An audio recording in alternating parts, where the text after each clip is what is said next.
Some time ago, I did a video saying what it would take to stop cancel culture once and for all. With the latest canceling that happened, let's check in to how close we are to finally seeing an end to cancel culture. Welcome to Escaping the Echo Chamber. I'm your host, Aaron Comey. Cancel culture has been, especially people on the right, have been complaining about cancel culture for some years now. People who are conservative, right-leaning, have been under the gun because now social media, regular traditional media, channels, newspapers, even Hollywood has become a potential area where people are getting canceled. Now, some people are going to tell you that there's no such thing as cancel culture. They're going to say it's accountability culture. I'm not going to quite go there. What I am going to say is cancel culture has been around for a lot longer than the name cancel culture has existed. They used to call it blacklisting. There's been a long history of people who have access and control of media, of major industries, getting rid of and suppressing the voices and the careers of people that have done things they don't like. Right now, the right is treating this as if this is a new phenomenon and they are the only victims. But if you take a closer look at history, you'll see that not only is this not a new phenomenon, but the right was doing this themselves. In fact, I've often said conservatives created cancel culture. If you look back at the 80s, Madonna comes out with the Like a Prayer video. Pepsi gives her a deal. She's doing that. And conservatives come out and say, hey, we don't like this video. We think this is sacrilegious. We want you to, to strip her from this commercial, this contract you got with her. Pepsi concedes. Pepsi acquiesces. Pepsi surrenders. Okay, you got it. They fire Madonna, get rid of Madonna. Early 2000s, Ludacris, Chris Bridges, the rapper, the actor. He's doing really well. His music is popping. Pepsi again, gives him a deal. Boom, they want him to be like a spokesman type deal. Bill O'Reilly, yes, the conservative commentator, goes on a campaign to get Ludacris fired from his Pepsi deal. He goes all out, tells his supporters, you gotta bombard them with emails. Bill O'Reilly supporters go ahead and do it. They just flood Pepsi with all kinds of emails. Within like a week, Pepsi is, okay, we're firing Ludacris. We're done. We're not working with Ludacris anymore. Bill O'Reilly goes on his show and he's doing a victory lap on how he got Ludacris canceled. Except back then, it wasn't called canceled. He considered himself a hero for, stopping the promotion of what he called, disrespectful lyrics, just vulgar. And these were his reasons. But what he did was he got Ludacris canceled.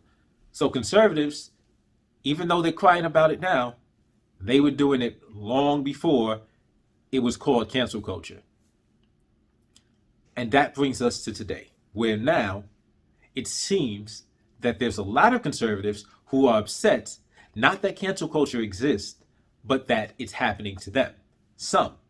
There are some conservatives who actually are saying, no, like we don't need canceling. We need to stop this cancel culture.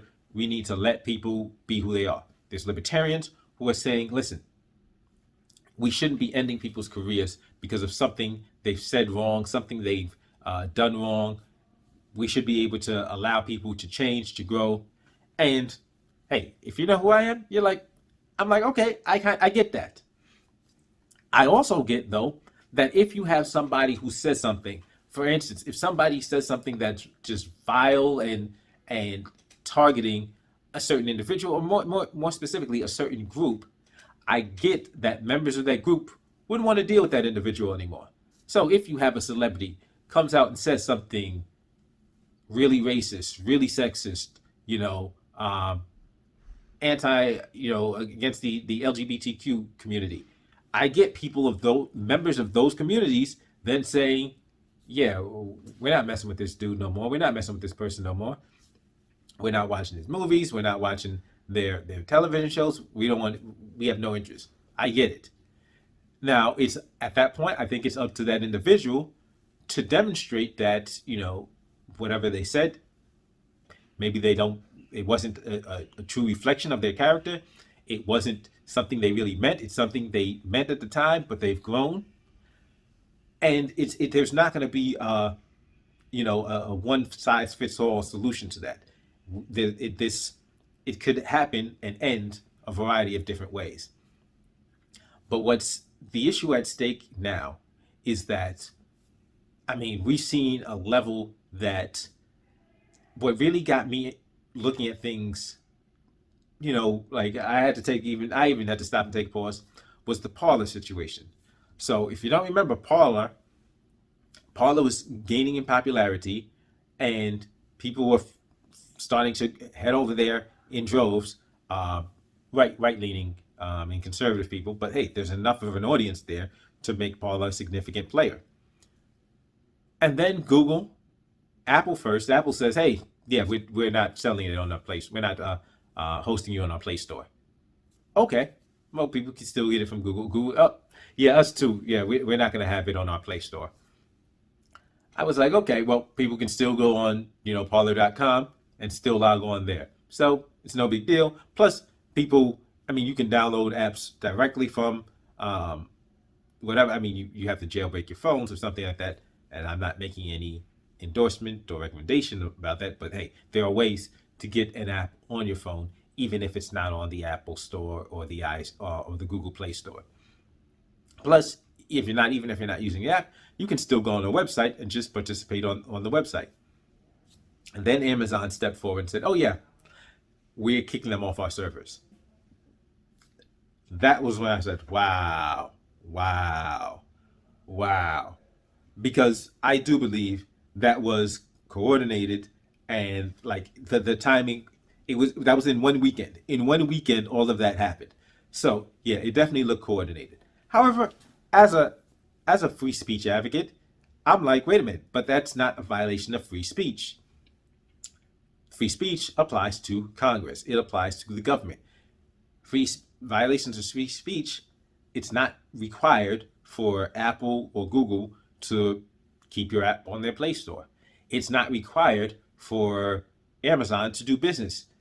It was the timing looked suspect as hell, but at the same point, Parler was making a lot of mistakes in terms of just incompetence. And I'm not even talking about allowing certain content. I'm talking about not having a backup plan, not having web servers or access to a backup web hosting company, or having their own servers. Not to mention that their security on their site was just trash. So there was a lot of problems that occurred, and that were the fault of Parler.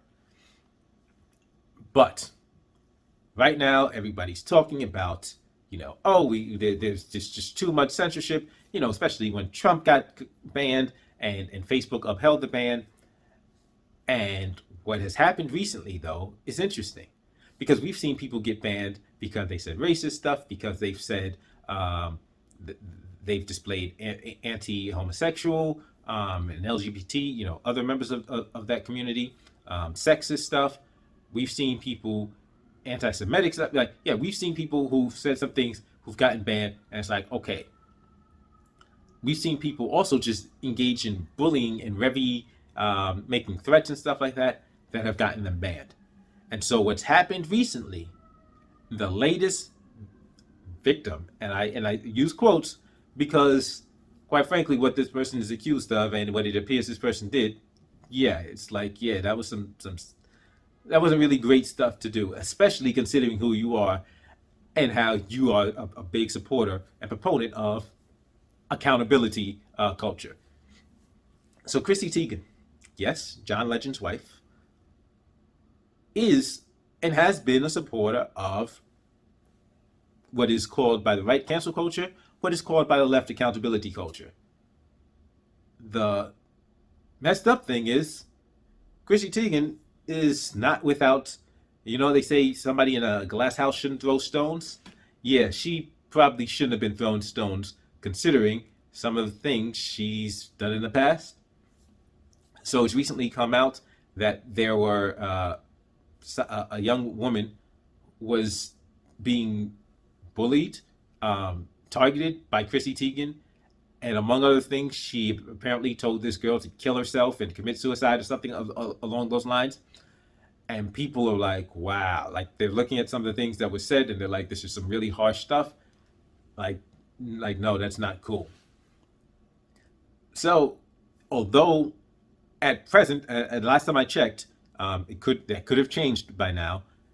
Although at present, Chrissy Teigen still has an account on Twitter, it appears that some of her lines, I think she has like a cookware line, have been pulled from stores, from Target and I think Walmart.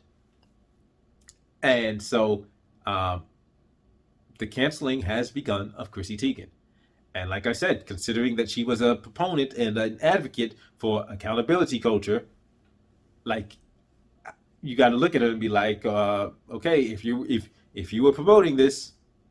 However, of course, people on the right who've been against cancel culture are obviously going to be like, listen, we don't agree with her, we don't like her, but listen, like this canceling stuff needs to stop. Because especially, this isn't something she just did. This is something allegedly done years in the past.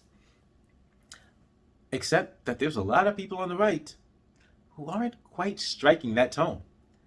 Interestingly enough, one of the